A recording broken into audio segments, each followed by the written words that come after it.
Atos capítulo 28.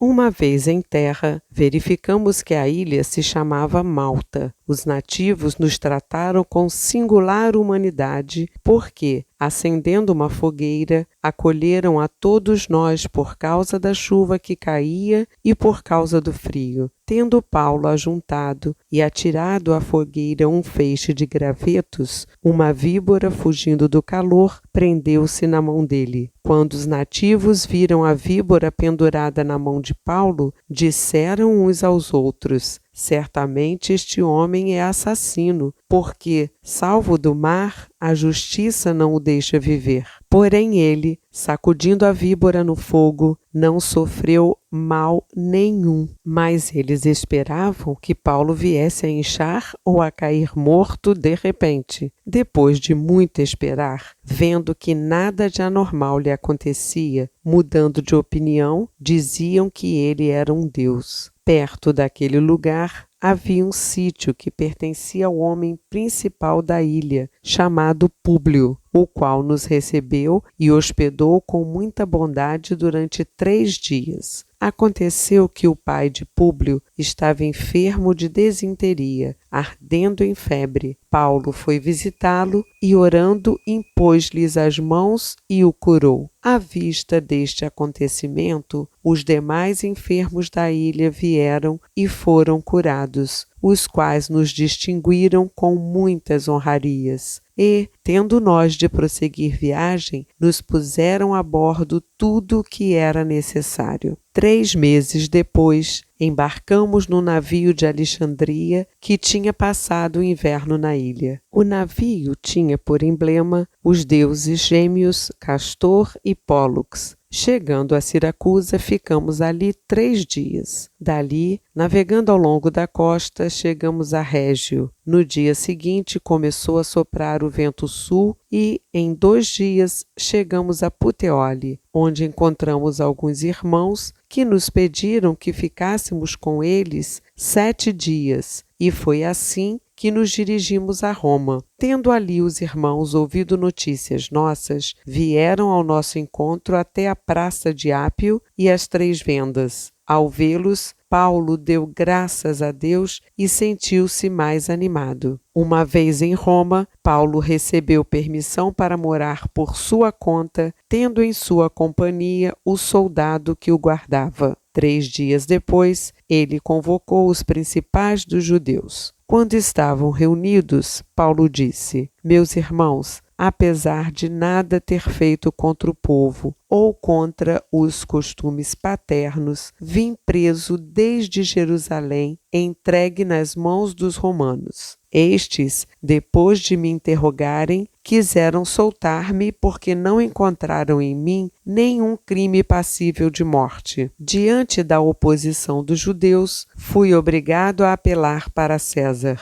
não tendo eu, porém, nada de que acusar o meu povo. Foi por isto que pedi para vê-los e para falar com vocês, porque é pela esperança de Israel que estou preso com esta corrente. Então eles lhe disseram: nós não recebemos da Judéia nenhuma carta que falasse a respeito de você. Também não veio qualquer dos irmãos que nos anunciasse ou dissesse algo de mal a seu respeito, mas gostaríamos de ouvir o que você pensa, porque sabemos que em todos os lugares essa seita é contestada. Tendo eles marcado um dia, foram em grande número ao encontro de Paulo no lugar onde ele residia. Então, desde a manhã até a tarde, lhes fez uma exposição em testemunho do reino de Deus, procurando persuadi-los a respeito de Jesus, tanto pela lei de Moisés como pelos profetas. Houve alguns que ficaram persuadidos pelo que Paulo dizia. Outros, porém, continuaram incrédulos. E, havendo discordância entre eles, começaram a ir embora. Mas, antes que saíssem, Paulo disse estas palavras: bem falou o Espírito Santo aos pais de vocês, por meio do profeta Isaías, quando disse: Vá a este povo e diga: ouvindo, vocês ouvirão, e de modo nenhum entenderão. Vendo, vocês verão, e de modo nenhum perceberão, porque o coração deste povo está endurecido. Ouviram com os ouvidos tapados e fecharam os olhos, para não acontecer que vejam com os olhos, ouçam com os ouvidos, entendam com o coração, se convertam e sejam por mim curados. E Paulo concluiu: portanto, fiquem sabendo que esta salvação que Deus oferece foi enviada aos gentios, e eles a ouvirão. Ditas estas palavras, os judeus foram embora, tendo entre si grande discussão. Durante 2 anos, Paulo permaneceu na sua própria casa, que tinha alugado, onde recebia todos os que o procuravam. Pregava o reino de Deus e, com toda a ousadia, ensinava as coisas referentes ao Senhor Jesus Cristo, sem impedimento algum.